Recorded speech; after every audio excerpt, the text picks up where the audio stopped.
Hello friends and welcome back to the Dork Side. I'm the Dork on the Road, and today let's talk about 5 things I love about my 2022 Kawasaki KLR 650.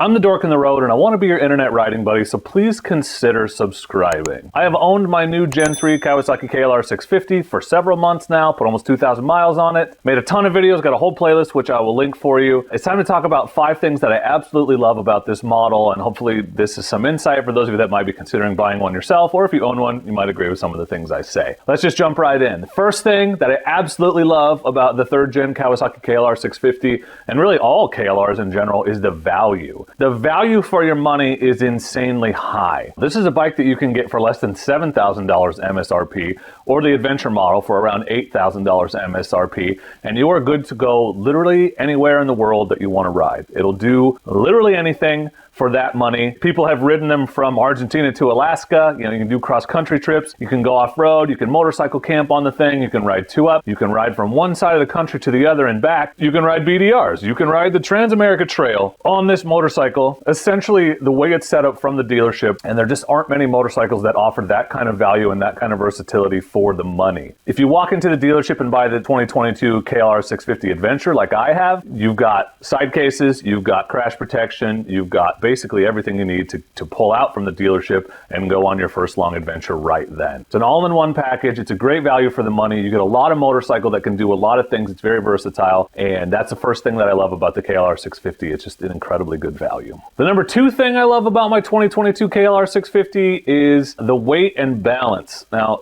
some people will hear this and go, what? Isn't that bike really heavy? And it is heavy. It's 460 pounds. So it's heavier than a dual sport. It's heavier than my DRZ. But you got to remember that I came from an Africa Twin. And so to me, it's fairly light feeling. It's very easy to maneuver and move around the garage. Because it's a lighter bike and it feels more like a dual sport than an adventure bike to me, I have confidence to take it in places that I would never have taken my Africa Twin. A good example is that recent video where there was a downed tree across the road I was trying to get through, and I just pulled out some branches and then rode right past it. I will take this thing bushwhacking. I will take it down abandoned logging roads where I don't know if there could be a tree in the road or something blocking it where I'll have to turn around. I have a lot more confidence that I can ride it at slow speeds and that I can just manhandle it around if I have to, because it's just a lot easier to move around than the other bigger bikes that I've ridden. And so number 2 thing I love about the KLR 650 is just the weight and balance, the way it is when you move it around. The number 3 thing I love about my KLR 650 is that it's very easy to ride. This is an insanely beginner-friendly motorcycle because it has this sort of chugging, predictable power. You just twist the throttle and it kind of goes ba-da-da-da-da-da-da and accelerates. It's not going to surprise you or get away from you. It has a very heavy flywheel. That's basically a manual traction control because it's pretty hard to spin the tires even on purpose, even if you give it a whole handful of throttle. So it's very forgiving and beginner-friendly, and once you kind of get used to it and understand that you got to give it a little bit heavier throttle a lot of times to get the response that you want, but that you can do that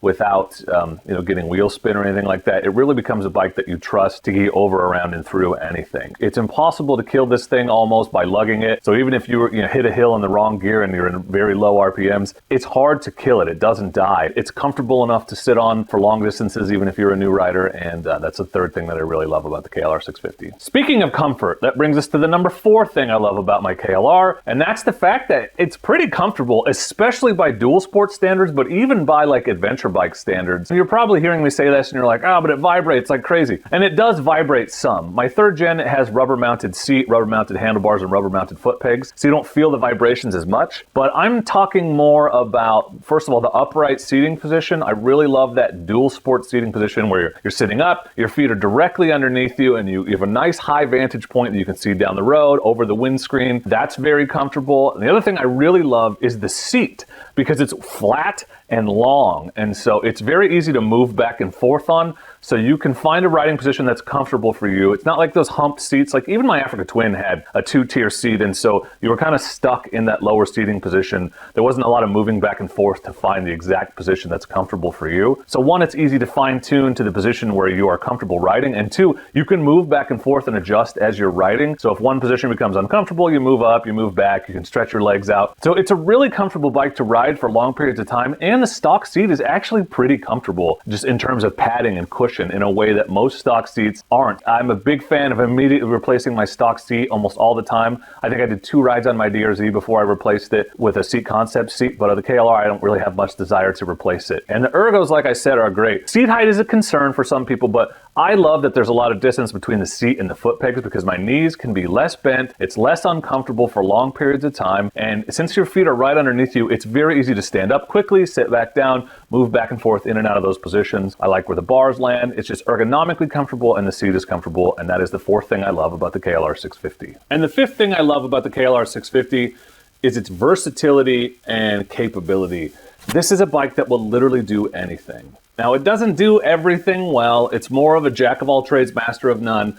But if you can only have one motorcycle and you want to ride off-road, you want to moto camp, you want to go on long highway rides, you want to tour the country, the KLR 650 is an excellent choice for that because it will do all of those things. Now, is it as comfortable as a Goldwing on the highway? No. Well, can you take a Goldwing on trails and, abandoned 2-track roads? Most people wouldn't. I know the Dos Honduros guys would beg to differ, but they're insane. So most people who are not insane would say, no, probably not. The KLR 650 is not as capable as a dual sport or a dirt bike off-road, but it is 10 times more comfortable on the highway and on the road to the places that you're riding off-road than a DRZ or a KTM dirt bike or anything like that might be. It's not a 10 in anything, but it's a 7 in almost everything. And that, again, if you're looking for a single bike solution, it's hard to beat the KLR 650 just because of everything that it will do. It has plenty of room and capacity to haul a ton of gear, making it ideal for anything from multi-day BDR trips to, just take all your gear off and go out for a joyride, day ride. It'll do all of that. It's a reliable bike. The maintenance schedule is easy to keep up on. It doesn't need a lot of maintenance, high mileage, oil changes and all that stuff.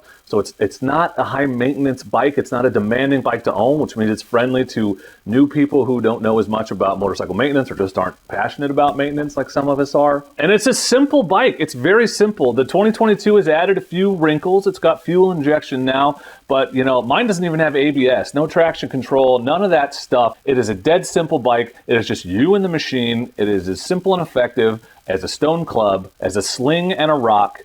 And for some people, that is a huge selling point. But my point is, it is just an insanely capable and versatile motorcycle, capable of doing everything you want to do. Just don't expect to do it fast, or it's not as good as the best purpose-built bike, but that's not what it's for.